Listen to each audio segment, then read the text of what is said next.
Selamat siang, perkenalkan nama saya Poppy Sophia, Fakultas Ekonomi dan Bisnis Prodi Manajemen Universitas Nasional. Di sini saya akan membahas tentang 5 model analisis selisih biaya. Di dalam perusahaan yang menggunakan sistem biaya standar, analisis selisih biaya overhead pabrik dipengaruhi oleh kapasitas standar. Oleh karena itu, ada 5 hal model analisis selisih biaya overhead pabrik. Yang pertama adalah model satu selisih. Di dalam model selisih ini, selisih biaya overhead pabrik dihitung dengan cara mengurangi biaya overhead pabrik dengan tarif standar pada kapasitas standar dengan biaya overhead pabrik sesungguhnya. Yang kedua adalah model dua selisih. Selisih biaya overhead pabrik dengan model satu selisih dibagi menjadi dua bagian. Yang pertama adalah selisih terkendalikan, yang kedua selisih volume.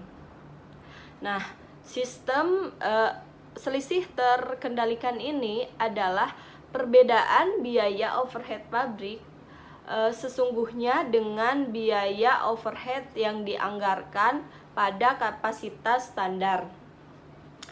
Sedangkan selisih volume adalah perbedaan antara biaya overhead yang dianggarkan pada jam standar dengan biaya overhead pabrik yang dibebankan kepada produk atau kapasitas standar dengan tarif standar. Yang ketiga adalah model tiga selisih. Selisih biaya overhead pabrik yang dihitung dengan model satu selisih dapat dipecah menjadi tiga macam selisih.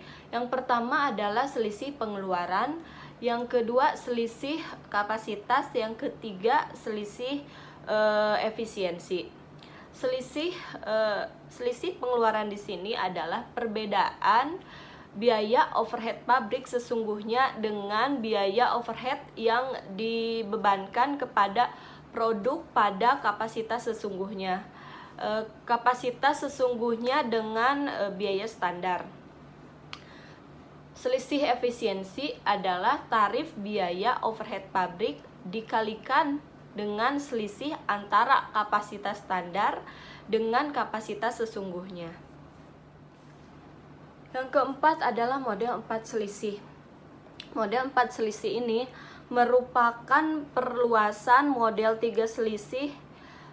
Dalam model ini, selisih efisiensi dalam model 3 selisih dipecah lebih lanjut menjadi dua selisih berikut ini.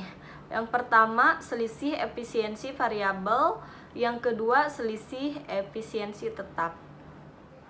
Jadi menurut saya dalam kelima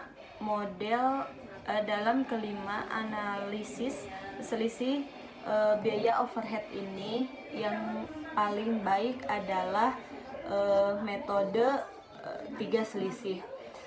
Karena dalam metode tiga selisih ini kemungkinan pertama, harga dan kuantitas standar masing-masing lebih besar atau lebih kecil dari harga dan kuantitas sesungguhnya. Kedua, harga standar lebih rendah dari harga sesungguhnya, namun kuantitas standar lebih tinggi dari kuantitas sesungguhnya. Yang ketiga itu harga standar lebih tinggi dari harga sesungguhnya, namun kuantitas standar lebih rendah dari kuantitas sesungguhnya. Berikut adalah contoh keempat selisih dalam penggunaannya.